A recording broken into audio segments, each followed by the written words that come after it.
see you. Hey, just got to talk to you about, NFL is a tough business. Shiloh had, some bad. It's just, have you talked to him and how are his spirits? Most definitely. He's my son. I'm proud of my kids, all of them. And I prepared my kids for any and everything that could possibly happen in life and in sports. That's part of fathering, that's part of parenting, that's part of having a relationship. So he is mentally where he needs to be, physically where he needs to be. We're praying that he gets another opportunity to go with a team. But if he doesn't, the plans have already been put forward to what he's going to do next. So Shiloh is a man of many talents. I don't know if you guys know, he's a man of many talents, and he's going to be straight. All the Sanders are going. Let's talk a little bit about Shiloh, who they released. Shiloh Sanders, who got released by the Tampa Bay Buccaneers. Everybody's kind of tying this in. Shiloh getting released to the kind of slap punch that got him ejected in that preseason finale. But I don't think that is it. I think, it can work as a double entendre. When Coach cut him, Coach Bowles cut him, it sends the message to the locker room, we can't have that. But when you get a young player like this, it's best to cut him early like that. When reporters started questioning Deion Sanders about his sons getting cut and struggling in the NFL, Coach Prime didn't just respond. He fired back with a message that sent shockwaves through the league. What he revealed about the NFL's treatment of Shedeur and Shilo will make you question everything you thought you knew about fairness in professional football. But here's the twist. Prime just dropped a bombshell that suggests he's already planning for life after football for both his boys. And what he said next will leave you speechless. Look, I've been following this Sanders family saga from day one, and what's happening right now in the NFL is straight up disrespectful. We're talking about two young men who've been bred for greatness, who've put in the work, who've shown flashes of brilliance, and yet they're getting treated like they don't belong in the league. But before you think this is just another sob story about nepotism or daddy's influence, let me tell you something that'll flip your perspective completely. The NFL has always been a ruthless business. We know this. But what happened to Shiloh Sanders last week wasn't just business, it was a setup. Picture this. You're a young safety trying to make your mark. You're giving everything you've got in practice. Coaches are telling you to tone it down because you're going too hard. And then some veteran tight end decides to bait you into a confrontation during a preseason game. One shove, one moment of letting emotions get the better of you, and suddenly you're labeled as a problem child. But here's where it gets interesting, and this is where Coach Prime's response becomes absolutely crucial. When that reporter came at him with that loaded question about his sons being cut and the tough nature of the NFL business, Deion didn't flinch. He didn't make excuses. Instead, he delivered a response that was part fatherly wisdom, part strategic messaging, and part warning shot to the entire league. I'm proud of my kids, all of them, Prime said with that signature confidence we've all come to know. And I prepared my kids for any and everything that could possibly happen in life and in sports. That's part of fathering. That's part of parenting. That's part of having a relationship. Now, on the surface, this sounds like standard dad talk, right? But if you've been around football as long as I have, you know there are layers to everything Coach Prime says. He's not just talking about being a supportive father. He's sending a message to every GM, every coach, every decision maker in that league. He's saying, my boys are ready for whatever you throw at them, and they're going to succeed with or without your approval. Coach Prime, I just want to stop it right here. Him saying that, it's kind of eerie in a sense, because he's saying all of them are going to be straight with or without football. So that's letting me know it's a chance that, Shedeur football career could be cut short. I'm not saying that it will, but he's letting us know if that was the case, his kids are going to be set. And I've been wanting to say this. The Sanders boys are going to be, they Hollywood, bro. So they're either going to do movies, TV shows, possibly be social media influencers. Their life is pretty much set in stone. Both of them got big time followings. I just think their passion is football. That's what they love. That's what they've been bred to do, is be professional athletes. And what the NFL is doing is, quite frankly, just disrespectful to their last name, to their ability on the football field. And me personally, I don't feel like they're giving first shakes, man. They are just not giving a first shake, and they should be treated like everybody else. Well, let's check out the last little bit of this segment here, man. But then Prime dropped the line that had everyone talking, and honestly, it sent chills down my spine when I first heard it. All the Sanders are going to be straight with or without football. You better believe that. Think about that for a second. A father whose entire legacy is built on football excellence, whose sons have been groomed since childhood to dominate on the gridiron, just told the world that football isn't everything. That's not just confidence, that's power.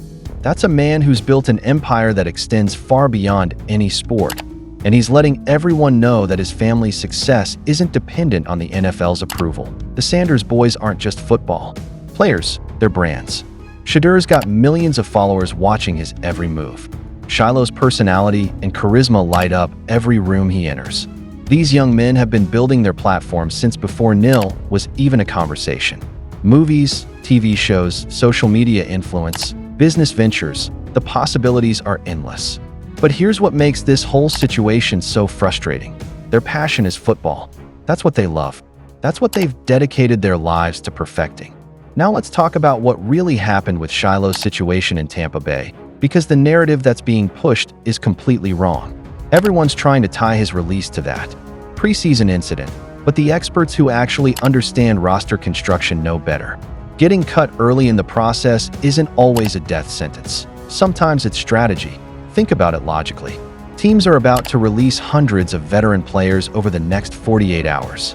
If Tampa Bay really saw no future for Shiloh, why cut him when the waiver wire is about to be flooded with experienced players that other teams might prioritize? The timing of his release actually suggests they want him to clear waivers so they can bring him back on the practice squad without other teams having a chance to claim him. And let's be real about what happened in that preseason game. Shiloh Sanders is the type of player who gets told to slow down in practice because he's going too hard. That's exactly what you want on a practice squad. Someone who's hungry, someone who's going to push your starters every single day, someone who treats every rep like it's the Super Bowl. The incident that got him ejected? That's passion. That's competitiveness. That's the Sanders DNA showing up when it matters. But the real controversy, the real story that should have everyone talking, is what's happening with Shedeur in Cleveland. And this is where the NFL's treatment of the Sanders family becomes impossible to ignore. Difference is, when he did get time in Colorado, he was considered one of the most accurate quarterbacks in college football. When you gave him time in that Carolina game, he looked pretty good. So what I'm saying is, I understand that third level, that final level, and that great level, and the level that the greatest of all time played at all the time is, I know how to make a soft offensive line looks good. I know how to make an offensive line that's average look great, because Tom Brady, he's pre-reading everything. He's getting the ball out of his hand. That game, this is his kid's second real NFL game, and seeing and these defenses may get even more, a little more complex. Offense putting in a little bit more, and you're learning right now. You can't control the whole game for the offensive line just yet. You're trying to slow down the game in your own mind right now. That is what I saw the other night, and all of that. If that one play where he does duck and dodge bullets back in the backfield and make a throw, short pass, and the running back drops the pass, he could have been running with it right now today. If he had caught that ball, it's 2 days later, he would still be running right now. And he did not. And that would have made a whole difference in Shedeur Sanders' night. That one play. Shedeur Sanders walked into that second preseason game set up to fail from the very beginning. Kevin Stefanski made sure of that.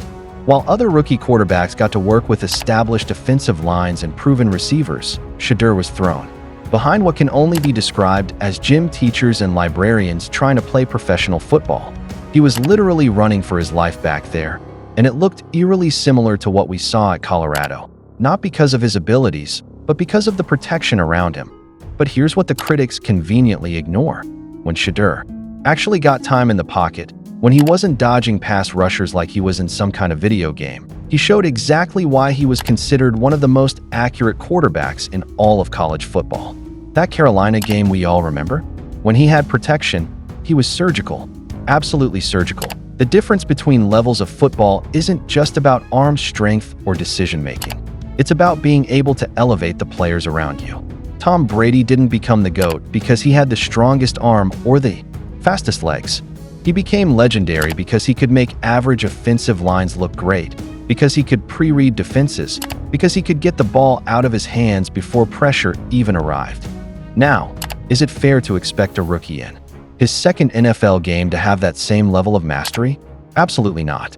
But that's exactly what happened to Shedeur. He's still learning to slow the game down in his mind, still adjusting to the complexity of NFL defenses, still figuring out how to control an entire offensive system. And yet, one drop pass, one play where everything went right except for the very last moment, could have completely changed the narrative around his performance. Picture this. Shedeur escapes pressure, creates time in the pocket, makes a perfect throw to his running back on what should have been an easy completion. The back drops it.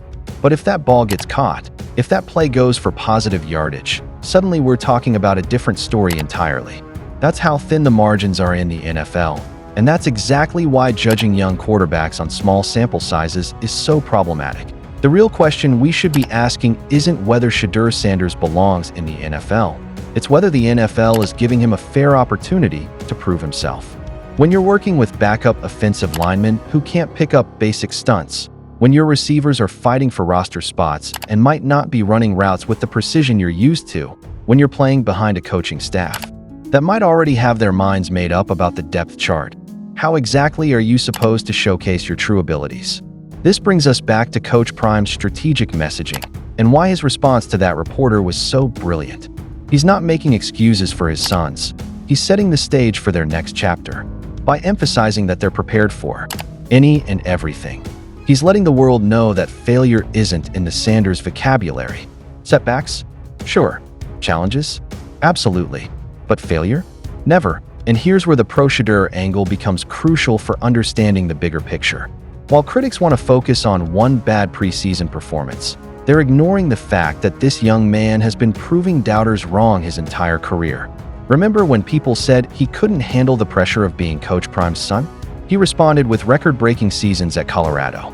Remember when they said he couldn't perform on the biggest stages?